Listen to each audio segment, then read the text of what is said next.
गया ईश्वर भक्ति और उसके स्वरूप की चर्चा का वर्णन सुन रहे हैं हम लोग।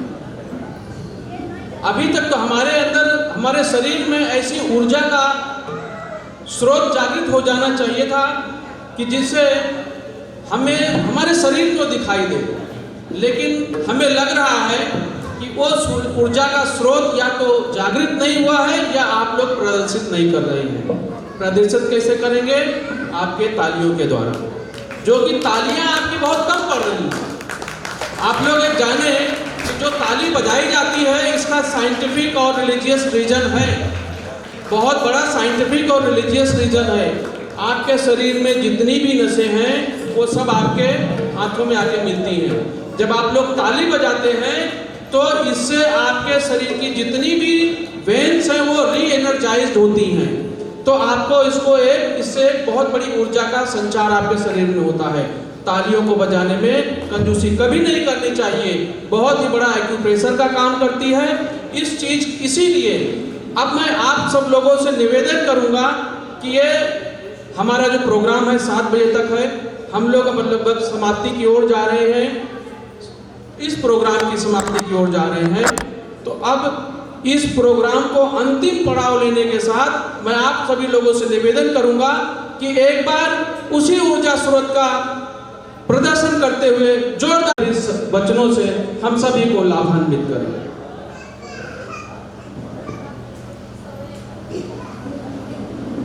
अखंड मंगलाकारं व्याप्तमेन चराचरं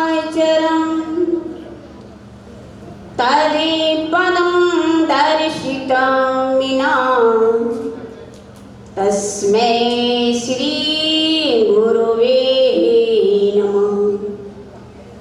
जननी दुर्मति दूर करो, पूर्ण करो सब काज, मन मंदिर उजले करो, कृपा करके आज।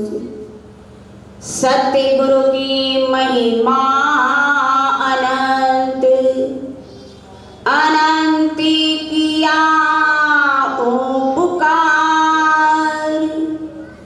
लोचन अनंत उगारिया, अनंत दिखावया। प्रेम से बोलिए श्री सतगुरुदेव महाराज की, आनंद कंदी भगवान की, जगत जननी श्री माता जी की, पवन सुत हनुमान की, वृंदावन बिहारी लाल की, सच्चे दरबार की। मंच पर सभी संत समाज, आदरणीय भागवत रागी माताओं, बहनों और भाइयों, मैं गिरीश भैया को, संजय भैया को, उनके पूरे परिवार को बहुत बहुत बधाई और बहुत बहुत शुभकामनाएं दे रही हूँ, क्योंकि ये जो दुर्लभ चीज है, अब आप लोग सोचेंगे दुर्लभ क्या है, हमें तो सारा कुछ प्राप्त है। दुर्लभ हमारे संतों ने बताया कि शुद्ध दारा और लक्ष्मी पापी घर भी हुए, संत समागम हरि कथा तुलसी दुर्लभ दो। ये संतों का समागम और हरि की चर्चा आज के हर मानव को दुर्लभ बताई है, पर दुर्लभ चीज आप देख रहे हैं, गिरीश भाई ने, संजय भाई ने आपको यहाँ पर सुलभ बना दिया। एक संत नहीं, 2 संत नहीं, 3 संत नहीं, 5 संतों का आपको सानिध्य मिल रहा है और उनकी वाणी को सुना करने को मिल रहा है। वैसे आप लोग का सत्संग का टाइम पूरा हो चुका है, थोड़ी सी अपने विचारों को रखूंगी। और हमारे संतों ने, महान पुरुषों ने इस घोर कलिकाल में ये सत्संग की जो महिमा है इसको बड़ा ही महान बताया। ये सत्संग, ये संतों का सानिध्य मानव को कब मिलता है?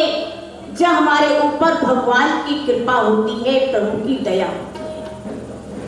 आपने सुना होगा, देखा होगा, पढ़ा होगा कि जिस समय हनुमान जी लंका नगरी में जाते हैं, विभीषण से भेंट हो रही है, वार्तालाप हो रहा है। विभीषण जी हनुमान जी से कहने लगे, अभी मोहि भरोसे हनुमंता, बिन हरि कृपा मिलहि नहीं संता। राम सिया राम, सिया राम, जय जय राम। बोलो राम सिया राम, सिया राम, जय जय राम। विभीषण जी हनुमान जी से कहने लगे, हे पवन पुत्र हनुमान, आज मुझे पूरा भरोसा, पूरा विश्वास हो गया। हनुमान जी ने कहा, किस बात का भरोसा, किस बात का विश्वास? विभीषण जी कहने लगे कि हे पवन पुत्र हनुमान, आज जो हमारा और आपका मिलन हो रहा है, हमारी आपकी भेंट हो रही है, हमारी आपकी वार्तालाप हो रही है, ये किसकी कृपा है? ये भगवान की कृपा, ये प्रभु की दया।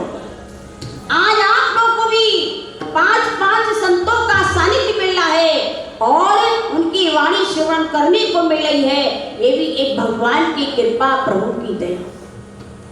रामी कथा सो धरि कर तारी, संशय विहंग उड़ावन हारी। राम सिया राम, सिया राम, जय जय राम। बोलो राम सिया राम, सिया राम, जय जय राम। अभी हमारे दया प्रसाद भाई बता रहे थे ताली बजाने का महत्व। जब हम ताली बजाते हैं हमारा एकोपेशन बनता है, वाणी से भगवान के गुणगान को गाते हैं तो हमारी ये वाणी पावन और पवित्र हो जाती है। वरना भगवान शंकर ने माता पार्वती जी का माध्यम लिया, पर वो दुनिया वालों को समझाना चाह रहे हैं क्या? जो ना करहि राम में गुण गाना, जी है सुधा दूर, जी है समाना। राम सिया राम, सिया राम, जय जय राम। बोलो राम सिया राम, सिया राम, जय जय राम। भगवान शंकर माता पार्वती से कहने लगे, मां जो इस वाणी से भगवान का गुणगान नहीं गाते हैं, उनकी वाणी कैसी बताई? जी है सौदातुर, जी है समाना। आपने बरसाती मेढक देखे होंगे, बरसाती मेढक टर टर टर करते हैं, तो कहीं हमारी और आपकी स्थिति बरसाती मेढक के समान ना हो जाए, पर नहीं। आप सब यहाँ पर भगवान के भक्त बैठे और भगवान के भक्त का कर्तव्य है कि हम इस वाणी से भगवान के गुणगान को गाएं और हाथों से ताली बजाएं। वरना कह क्या कि अंगूर खाने वालों कभी आम भी खा लिया करो और सत्संग में आकर तालियां भी बजा लिया। सबको ताली भी बजाना है, सत्संग को भी श्रवण करना है। राम कथा सुंदर कर तारी, संशय विहंग उड़ावन हारी। राम कथा कली बिटक कुठारी, सादर सुन गिर राजकुमारी। ये प्रभु की कथा, इस सत्संग, ये हरि की चर्चा को क्या बताया? हाथ की सुंदर ताली। लोग सुनते हैं तो कंफ्यूजन में पड़ जाते हैं कि कहाँ सत्संग और कहाँ हाथ की ताली। पर है, आपने देखा होगा, सुना होगा कि खेतों में जो है, जिस समय कोई भी चिड़िया, कोई पक्षी फसल को नष्ट कर रहे होते हैं, खा रहे हैं, व्यर्थ कर रहे होते हैं, तो किसान भाई हाथ से ताली बजाते हैं और हाथ की ताली की आवाज को सुनकर फसल को चुग रहे पक्षी, फसल को नष्ट कर रहे पक्षी हाथ की ताली की आवाज को सुनकर उड़ जाते हैं, भाग जाते हैं, चले जाते हैं। जरा बताइए बात सही है गलत?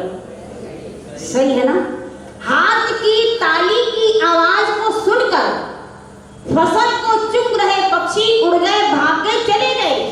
पर आज हमारे और आपके घर के अंदर काम, क्रोध, लोभ, अहंकार, ये संदेह रूपी पक्षी आज हम सबके घर के अंदर बैठे। पर हमारे अंदर जो संदेह रूपी पक्षी बैठे हैं, इनको उड़ाने का काम कौन करता है? तो भगवान शंकर कहते हैं वहां से, सादर सुन गिरिराजे कुमारी। हे उमा, यदि हमें अपने अंदर के काम, क्रोध, लोभ, अहंकार, संदेह रूपी पक्षी को हटाना है, तो हमें इस सत्संग को, हमें इस हरि की चर्चा को सादर यानी कि बड़े प्रेम के साथ, बड़े आदर के साथ हमें सत्संग को श्रवण करना चाहिए। क्यों? क्योंकि जब आप बड़े ही प्रेम के साथ, आदर के साथ सत्संग को श्रवण करेंगे, तो हर संत, हर गुरुजन मानव को केवल एक ही बात सुनाते हैं। अभी आप सुन ही रहे थे कि जो परमपिता परमात्मा का निवास है, वो हमारे घर के अंदर है, हमारे हृदय के अंदर। मगर ज्ञान न होने के कारण, अज्ञानता के कारण मानव आज उसकी बाहर ढूंढ कर रहा है। आज मानव उसको बाहर ढूंढ रहा है, आज मानव उसकी बाहर तलाश कर रहा है, आज मानव उसकी बाहर खोज कर रहा है। इसलिए कहना पड़ा, अरे इधर उधर क्यों भटक रहा है, इधर उधर क्यों भटक रहा है, हो करके नादान के तेरे घट में है भगवान, तेरे घट में है भगवान। इधर उधर क्यों भटक रहा है, इधर उधर क्यों भटक रहा है, हो करके नादान के तेरे घट में है भगवान, के तेरे घट में है भगवान। इधर उधर क्यों भटक रहा है? कैसे होकर? नादान होकर, अनजान होकर। मानव प्रभु की तलाश, मानव भगवान की खोज वो बाहर ढूंढ रहा है, बाहर खोज रहा है, बाहर तलाश कर रहा है। पर याद रखो, बाहर आप 7 जन्म तक भी ढूंढते रहोगे, मगर प्रभु की प्राप्ति नहीं हो सकती है। प्रभु की प्राप्ति करने के लिए जब भगवान हमारे अंदर है, ज्यों तिलमाई तेल है, ज्यों चकमक में आग, और तेरा साई तुझ में, और जाग सके तो जाग। तिल के अंदर तेल है, चकमक पत्थर में आग है। उसी प्रकार से कहना पड़ा कि तेरा साई, हम सबको बनाने वाला जो परमपिता परमात्मा की शक्ति है, वो कहीं बाहर नहीं है, वो हमारे अंदर है। वो कौन सी शक्ति है जिस शक्ति के द्वारा हम यहाँ पर बैठे हुए हैं? वो कौन सी शक्ति है जिस शक्ति से ये संसार टिका हुआ है? वो कौन सी शक्ति है कि जिस शक्ति के द्वारा हम चल रहे हैं, फिर रहे हैं, हर कार्य कर रहे हैं? वो सिर्फ एक उस परमपिता परमात्मा के पावन नाम की शक्ति बताई गई है, और वो हमारे अंदर है। जिस समय आपने सुना होगा कि रावण भगवान राम से युद्ध लड़ने के लिए आ रहा था, विभीषण ने देखा, अरे रावण के लिए रावण और प्रभु राम से युद्ध लड़ने के लिए आ रहे हैं। विभीषण के मन में बड़ा भारी संदेह हुआ, संशय हो गया। क्या संशय हुआ? रावण रथी वीरथ रघुवीरा, देख विभीषण भयो अधीरा, राम सिया राम सिया राम जय जय राम, राम सिया राम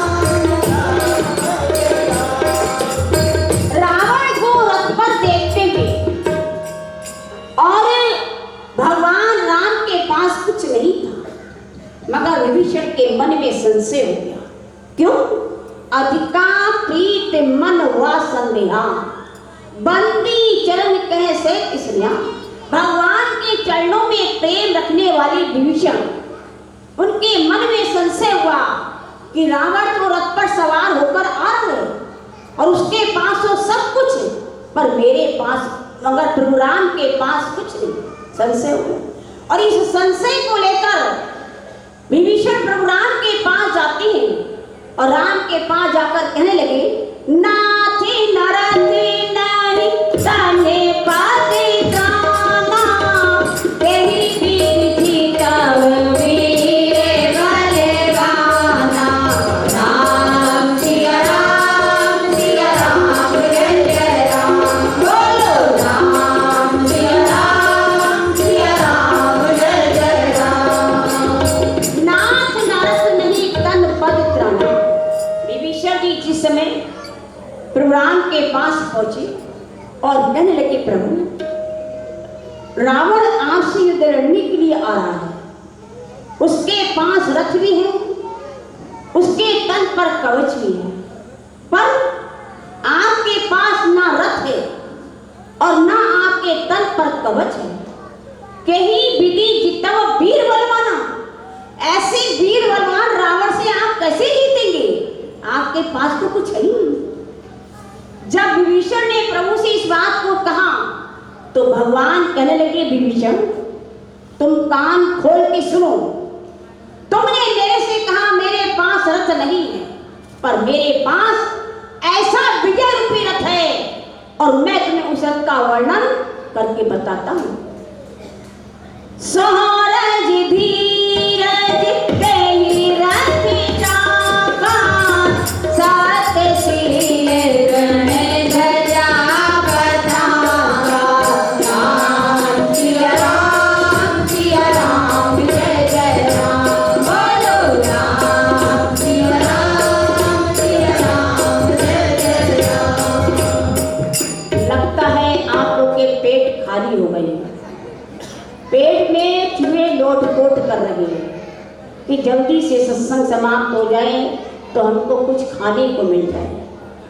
क्योंकि जब मानव का पेट ज्यादा भरा होता है तो उसको आलस सताता है, और जब खाली होता है तो कहते हैं भूखे भजन ना होए गोपाला, और ये लो अपनी कंठी माला। भूख लगती है तो कुछ नहीं सुहाता है, भूख बहुत तेज लग रही है, इसलिए मैं सत्संग को समाप्ति पे जा रही हूँ। जो है आप आराम से भोजन को ग्रहण करना। प्रेम श्री सदेव महाराज की भगवान राम विभीषण से कह रहे, विभीषण तुमने मेरे से कहा मेरे पास रथ नहीं है, सौरज धीरज तेहि रथ चाका, सत्य शील दृढ़ ध्वजा पताका, बल विवेक दम परहित गोरे, क्षमा कृपा संतार सोरे। हे विभीषण, उस मेरे पास जो रथ है, सौर और धैर्य, उस रथ के दो पहिए हैं, दृढ़ और मजबूत उसकी ध्वजा और पताका है, इंद्रियों को बस में करने वाले 4 घोड़े हैं, मगर वो चारों घोड़े किससे बंधे हैं, किससे जुड़े हैं? तो भगवान कहते हैं वो समता रूपी डोरी से जुड़े हुए हैं, समता रूपी डोरी से बंधे हुए हैं। भगवान ने कहा, विभीषण मैंने तुम्हें रथ का वर्णन कर दिया, अब तुम्हारे अंदर ये संशय होगा कि रथ को चलाने वाला सारथी कौन होगा, रथ को चलाने वाला चालक कौन होगा, रथ को चलाने वाला ड्राइवर कौन होगा? भगवान कहते वो भी मैं तुमको बता देता हूँ कि उस रथ को चलाने वाला सारथी कौन है, ड्राइवर कौन है। ईश भजन सारथी सुजाना, विरक्त चर्म संतोष कृपाना, कवच अभय विप्र गुरु पूजा, और यही समय विजय उपाय ना दूजा। भगवान कहते हैं ईश्वर का जो भजन जो हमारे स्वरों में चल रहा है, जो हम जिस स्वरों से बोल रहे हैं, भगवान कहते हैं विभीषण ईश भजन सारथी सुजाना, जो हमारे स्वरों में भगवान का नाम चल रहा है उसको बताया सारथी चालक, रथ को चलाने वाला ड्राइवर, रथ को चलाने वाला सारथी चालक, वो रथ के अंदर बैठा हुआ है। ये भगवान कह रहे हैं विभीषण से रथ को चलाने वाला ड्राइवर रथ के अंदर है। और श्री गुरु महाराज जी के चरणों की जो पूजा है वो एक अभेद कवच, इसको कोई नहीं भेद सकता है। अब मैं आपको बता रही हूं कि रथ को चलाने वाला ड्राइवर रथ के अंदर है। और आज भगवान ने हमको इस 2 पहिए की गाड़ी हम सबको दी है। हम सबको चलाने वाला ड्राइवर कहाँ होगा? हम सबको चलाने वाला सारथी कहाँ होगा? हम सबको चलाने वाला चालक कहाँ होगा? आप लोग बता सकते हैं? नहीं बता सकते ना। जैसे रथ को चलाने वाला चालक ड्राइवर रथ के अंदर है और 2 पहिए की गाड़ी को चलाने वाला ड्राइवर भी वो हमारे अंदर बैठा हुआ है। 2 पहिए की गाड़ी तेज चले गाड़ी बात डगर पर चलती है। 2 पहिए की गाड़ी तेज चले गाड़ी बात डगर पर चलती है। 2 पहिए की गाड़ी तेज चले गाड़ी बात डगर पर चलती है। 2 पहिए की गाड़ी तेज चले गाड़ी बात डगर पर चलती है। इंजन इसका अजब बनाया कारीगर घरता डगर पर चलती है। इंजन इसका अजब बनाया कारीगर घरता डगर पर चलती है। 2 पहिए की गाड़ी, 4 पहिए की गाड़ी को चलाने वाला ड्राइवर गाड़ी के अंदर होता है। बस को चलाने वाला ड्राइवर बस के अंदर होता है। जहाज को चलाने वाला पायलट जहाज के अंदर होता है। पहले कह दिया कि जो तिलमाई तेल है, जो चकमक में आग, तेरा साईं तुझमें जाग सके तो जाग। हम सबको ये चलाने वाली शक्ति है सज्जनों, वो कहीं बाहर नहीं है, वो हमारे अंदर बैठी है। और जब तक हमारे अंदर वो शक्ति है तब तक हमारी आंखें देख रही हैं, हमारे कान सुन रहे हैं, हमारे हाथ काम कर रहे हैं, हमारे पैर चल रहे हैं। कब तक? जब तक हमारे अंदर वो शक्ति विराजमान है। तो आज हम सबको ये मानव का चोला मिला, हमको ये जो पंचभौतिक शरीर मिला है, भगवान ने तो कृपा कर दी। हम लोग 84 में भटक रहे थे, भगवान ने कृपा की, मानव का चोला दिया। पर अब हमको अपने चोले की कीमत को समझना है कि हम अपने चोले की कीमत को कैसे जानेंगे।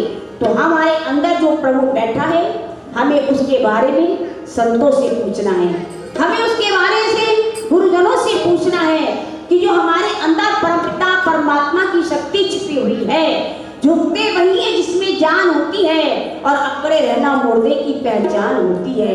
तद्विधि प्राणी पातेन परे प्रसन्न सेव्या उपतिष्ठन्ति ते ज्ञानम ज्ञान तत्व दर्शना। कि जब मानव मान और अभिमान को त्याग कर महान पुरुषों की शरण में जाता है, समय के सद्गुरु की शरण में जाता है, तो वो कंठी में नहीं, माला में नहीं, तंत्रों में नहीं, मंत्रों में नहीं मिल जाते, वो हमारे घट के अंदर साकार रूप में, प्रत्यक्ष रूप में उसका प्रैक्टिकल रूप से उसका ज्ञान, उसका बोध, उसका दीदार कर देती है। जिनकी छवि आप देख रहे हैं, इनका नाम श्री सद्गुरुदेव श्री सतपाल जी महाराज, जो कि जगह जगह पर देशों में विदेशों में ज्ञान का प्रचार और प्रसार कर रहे हैं। आप यदि इनके दर्शन, यदि आप इनकी अमृतवाणी को श्रवण करना चाहते हैं तो आप आ सकते हैं 13, 14, 15 अप्रैल बैसाखी के उपलक्ष्य में हरिद्वार प्रेम नगर आश्रम ज्वालापुर रोड में बहुत बड़ा विशाल सद्भावना सम्मेलन 3 दिन का होने जा रहा है। आप यदि हरिद्वार में पहुंचेंगे तो आप इनके दर्शन, इनकी अमृतवाणी को श्रवण करके अपना कल्याण, अपना उद्धार कर सकते हैं। और उस ज्ञान की प्राप्ति करने के लिए अभी गया प्रसाद भाई ने सभी जगह के हमारे बम्बई में आश्रम बताए। आप जहाँ भी जाएंगे वहाँ पर आपको संतों की वाणी सुनने को मिलेगी। सत्संग को श्रवण कीजिए और उनसे ज्ञान के बारे में पूछिए कि जो प्रभु हमारे अंदर बैठा है हम उसकी कैसे प्राप्ति करें। वहाँ पर उसे आपको प्रैक्टिकल रूप से उसका ज्ञान, उसका प्रैक्टिकल से उसका बोध कराया जाता है। अब आगे का आरती और प्रसाद वितरण होगा। प्रेम से श्री सतदेव महाराज की जय, आनंद कंद भगवान की जय।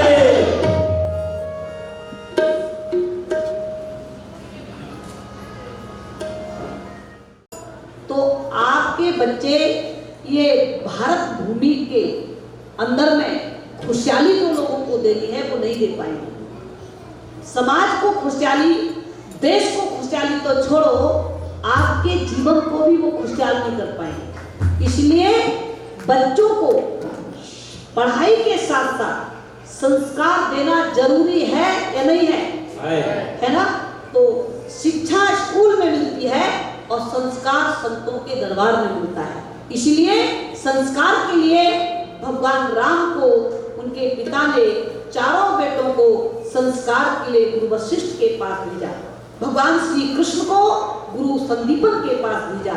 भगवान बुद्ध को माता सुजाता के पास जाना पड़ा। भगवान शिव को जो है अगस्त ऋषि के पास में अपनी हाजिरी देनी पड़ी। बहनों भाइयों, संस्कार जीवन के अंदर में बहुत ज्यादा जरूरी है और उसी के लिए संत और सद्गुरु के दरबार में हाजिरी देना पड़ता है। तो बोलो, हमें अपने बच्चों के संस्कार जगाने के लिए संतों के पास जाना चाहिए कि नहीं जाना चाहिए? जाना चाहिए। जाना चाहिए ना। तो आज ये संकल्प लेके आप बैठेंगे कि हमें अपना जीवन जो बीत गया वो बीत गया, लेकिन बचे हुए को कैसे बनाना है, उसके लिए आपको किताबों में बहुत सुंदर सुंदर चीजें मिलेंगी। आप उनको प्रसाद रूप में अवश्य देते जाएं। बोलिए आनंद कंद भगवान की जय। जय। वैदयान दक्षिण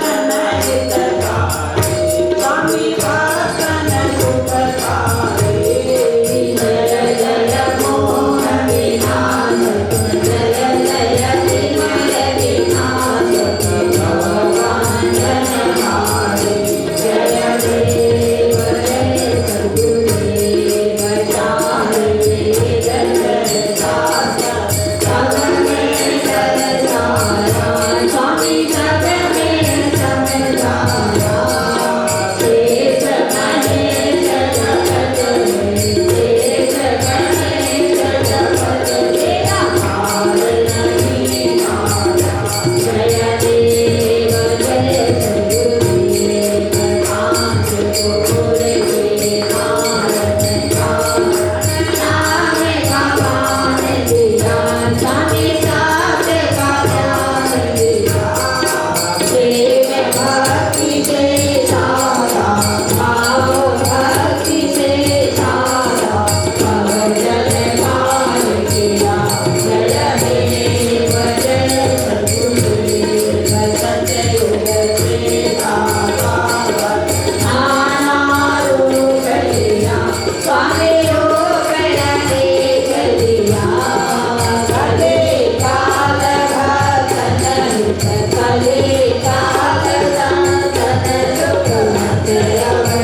આપણે સત્સંગનો લાભ તો ઉઠાવ્યો છે.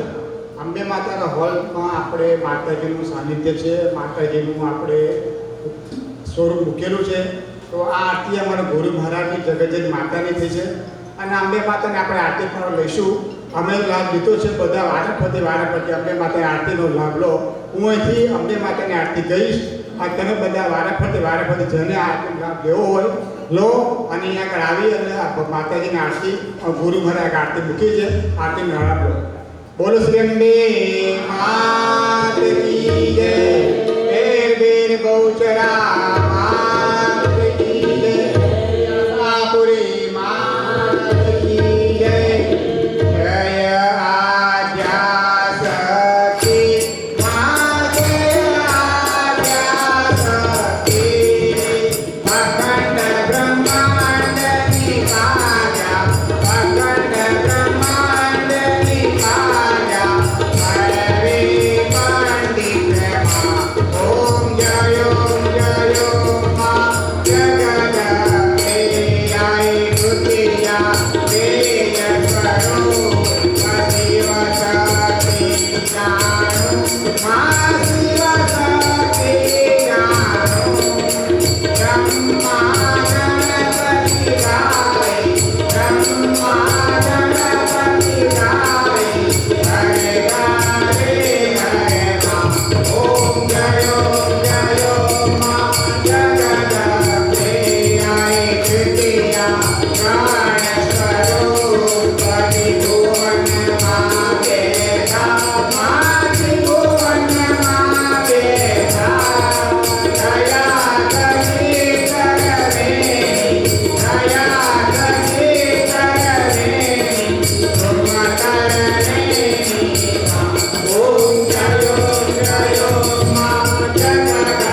लाइन से आरती ले लेंगे और प्रसाद व्यवस्था सभी के लिए है, प्रसाद प्राप्त कर लेंगे। सामने बुक स्टॉल है, प्रसाद रूप में